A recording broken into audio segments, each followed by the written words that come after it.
Tchibangou, avec nous, Joseph, vous venez de l'Ikessi. Bonsoir. Bonsoir. Vous êtes des nôtres. Oui, on dirait. Voilà.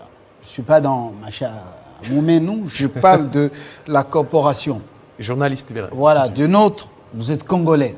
Voilà. Oui, oui. Et vous êtes de Rema Media. Rema Media. Apparemment, c'est privé. Hein. Oui, c'est une agence conseil en communication et des productions audiovisuelles basée à l'Ikessi. Voilà. Oui. Et vous travaillez aussi pour un média privé. J'ai travaillé pour un média privé, oui, mais c'est Rema Media donc, qui est géré par Madame Ariette Kabina Zeng, Ketia Mouepou et Christelle Kalambay. Voilà. Donc vous êtes un groupe. Ouais. Des hommes et des filles, des femmes déterminés à apporter un soutien, un nouveau narratif pour le Congo. Voilà. Alors, Malandangoulou, vous êtes dans le nouveau narratif des Mouyaya. Qu'est-ce que vous y pisez là? Vous y pigez pratiquement. Je vous dis tout de suite, vous stoppez net. Nous ne sommes pas des Malandangoulou. Non, je dis Malandangoulou, j'ai posé la question. Effectivement. Nous sommes Malandangoulou, effectivement, vous comprenez le concept. Je comprends bien les concepts, M. Fabien. Nous sommes dans ce qu'on appelle « tout est dans la manière », en fait. Le nouveau narratif, oui, il y a plusieurs enjeux qu'il faut mettre en musique pour y apporter, n'est-ce pas, son contenu.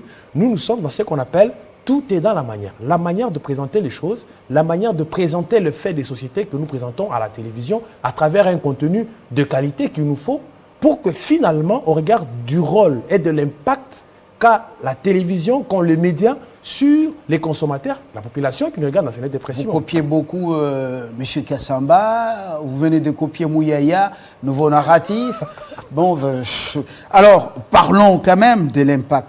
Oui. Des médias en général. Oui. Je parle des médias de manière ensemblière. Oui, médias. Dans la transformation positive de la société. Oui. Le métier est maintenant plein de mercenaires. Oui. Oui, il y en a qui appellent certains des noir. journaleux. Voilà. On est dans un accompagnement par moment aveugle. Et puis, voilà, du coup, la société qui attend beaucoup de nous empathie et regrette. On ne pousse pas à la redevabilité. Nos services sont très favorables aux plus offrants. Comment faire pour que les choses changent? Il y a d'abord un problème dans notre pays. Il est temps que le ministre en charge de la communication, j'ai vu d'ailleurs sur les antennes qu'il y avait une réunion réunissant les délégués de chaque chaîne pour essayer de revoir le contenu. Parce qu'aujourd'hui, nous avons des chaînes de radio-télévision qui naissent comme des églises dans ce pays. Or, ceux-là qui dirigent ces médias là-bas, beaucoup ne sont pas des professionnels. Or, l'information, c'est une matière sensible. La communication porte sur ses ailes deux éléments essentiels. Il y a d'abord l'information, qui est un élément très important. Il y a aussi la relation. Or, l'information, qui détient l'information détient le pouvoir. Mais qui diffuse l'information? C'est comme aujourd'hui, vous donnez à un enfant le couteau. Automatiquement, il va se blesser avec. Ou il va blesser les autres par inadvertance. Il est important aujourd'hui qu'on arrive à encadrer le journaliste dans ce pays. Qu'on arrive à voir qui est censé diriger une chaîne de télévision. C'est pas parce qu'aujourd'hui, j'ai mes 25 000 $ que je peux me taper un émetteur et puis du coup, j'appelle deux masters, trois, viens, on commence une chaîne de télévision. Non du tout. Il y a un problème de contenu. Un autre effet très important aujourd'hui, M. Fabien a relevé, c'est par rapport aux présentations des faits. Le journaliste n'est pas un donneur de leçons. Nous faisait rappeler plusieurs fois le professeur Kassongo Moumayamba. Le journaliste présente le fait.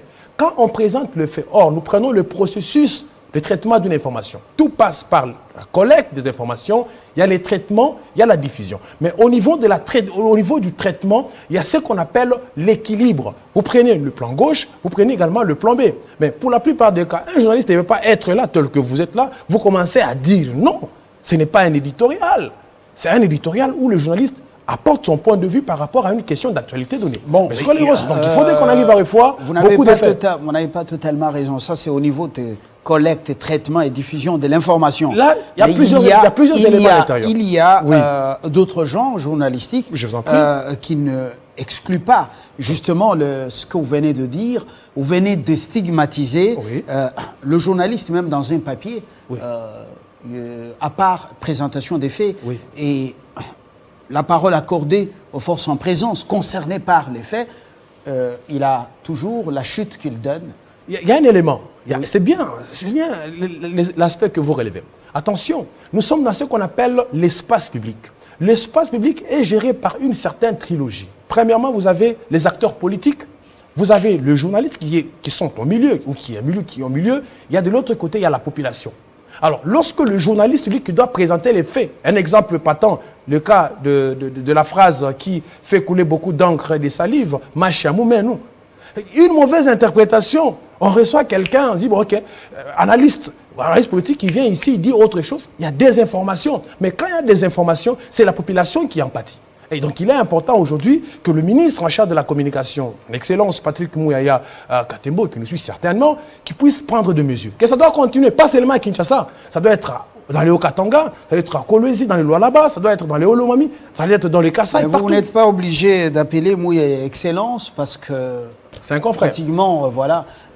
Confrère Patrick Mouyaya, je souhaite que vous puissiez faire l'essentiel. C'est réservé, honorable excellence, au service de protocole et autres. Voilà, on vous l'accorde. Dans les discours officiels. Mais parlons-en quand même. Oui. Maché Akoumènou, vous avez vu des journalistes analyser. Il y a des journalistes qui ont d'autres spécialités. Par exemple, les langues. Alors, pourquoi leur interdire de pouvoir analyser l'adage Macha Koumenu, très bien, vous avez bien dit. Macha Koumenu, c'est-à-dire, en d'autres termes, si je peux me permettre d'interpréter illico presto la citation que vous venez d'évoquer, c'est-à-dire, vous avez le son dans la bouche, il y a une partie que vous pouvez avaler et l'autre que vous pouvez jeter. En d'autres termes, il y a une situation où vous pouvez relativiser, mais à l'autre coin, je vous coince. C'est-à-dire aujourd'hui, vous avez votre enfant, vous n'allez pas le traiter de la rigueur de bout en bout. C'est-à-dire vous le traitez avec rigueur aujourd'hui, demain vous relaxez. 3 ans, je ne suis pas venu chez vous. Très bien, je ne suis pas venu dans les Kassai, ça s'explique. Et bien juste après, je peux revenir. Machamoumenu, je suis venu, je ne suis pas venu, et mais voilà, je suis venu. Et je viendrai.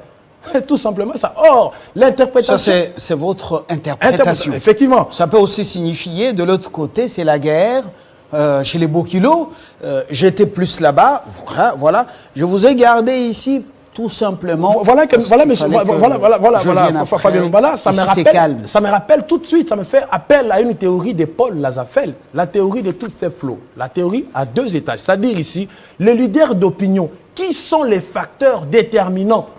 Les églises, le journaliste même. Qu'est-ce que le journaliste, eux, transcende? Un journaliste, quand on reçoit, il y a ceux-là qui ont la spécialité, les linguistes, qui étudient les langues, qui peuvent bien interpréter les phénomènes. Or, quand un journaliste, il est lui parce qu'il a la facilité de passer à la télévision, il ramasse son ami sur la rue, il dit,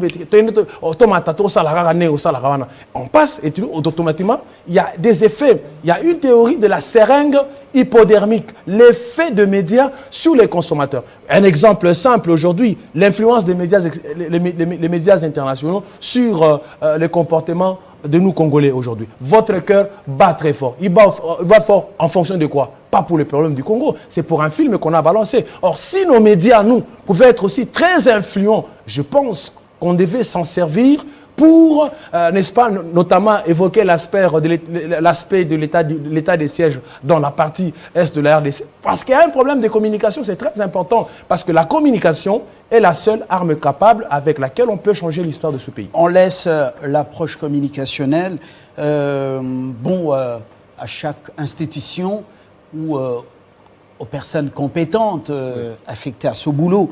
Dans chaque institution, dans chaque structure, nous n'avons pas des leçons à leur donner, mais nous revenons sur l'impact des médias dans la transformation de notre société. Nous sommes en train de terminer une année, 2021. Est-ce que nous avons joué notre rôle? Médias, journalistes, animateurs, chroniqueurs, éditorialistes. Est-ce que nous avons joué notre rôle pour transformer de manière positive cette société? Malheureusement, cette année, il y a à boire et à manger là-dedans, parce que du fait d'abord du contenu. On a tout le monde aujourd'hui avec la situation économique de la presse dans notre pays a fait que on a commencé à marchander des opinions, des informations, des conférences de presse, des laboratoires journalistiques et tout ça, et au profit. Et vous allez comprendre qu'aujourd'hui, la plupart des journalistes qui ont induit l'opinion publique dans l'erreur, plusieurs ne sont pas connus. Mais il y a aussi, il faut reconnaître le travail bien fait de certains médias, comme Télé 50 par exemple. C'est pas de la flatterie, ça. Non, je n'ai. Parce que je suis pas. Non, excusez. Je pense qu'il y a même les honorables tels que Dominique Mounoungoïnamis et la princesse. Nous disons, la flatterie ne fait pas partie des normes normales. C'est de la conviction. Quand je suis convaincu que ce que vous faites, c'est bon, eh bien, je suis convaincu. Je vous dis, c'est bien fait. Vous avez d'ailleurs cité ici le maître d'école, Jean-Marie Kassamba. Voilà, par exemple. Alors, lorsque vous êtes dans honorable, princesse, professeur, docteur, athèse, voilà. Mais il y a des personnes. Non, je dis tout ça, ce que le métier l'accepte pour, oui, juste pour permettre de rester indépendant. C'est un peu de la manière, n'est-ce pas? C'est très important. C'est très important aussi, comme vous, que vous êtes là, parce qu'au regard de votre richissime carrière, bon, ne soyez pas étonnés qu'un jour, on vous reçoit sur un plateau, bon, parce que nous vous connaissons, nous n'allons pas prétendre vous appeler n'importe comment. Il faut qu'il y apporte un peu de la manière. C'est très important. Bon, voilà, vous comprenez qu'on nous chasse déjà, donc le diplomate, plutôt le relationniste, nous a pris assez de temps. Vous avez senti, il est monté plus dans l'Est. Il avait compris que la diplomatie pouvait beaucoup aider à décanter la situation dans l'Est. Mais ce n'est pas une fatalité, cette situation dans l'Est. Du tout. Ceux qui sont utilisés par les multinationales sont passagers. Hier, on a parlé d'Hitler. Aujourd'hui, on ne parle pas d'Hitler. On a parlé de la chancelière qui venait de quitter. Aujourd'hui, c'est l'autre, son nom exige assez de gymnastique labiale pour bien le prononcer, pour dire tout coule, tout passe. La guerre dans l'Est n'est pas une fatalité.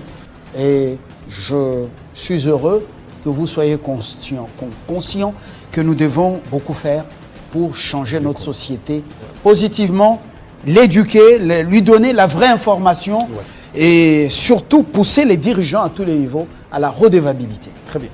Alors, bonsoir. Merci. Bon séjour à Kinshasa. Merci beaucoup et salutations à ma ville de Likasi. Soyez sage.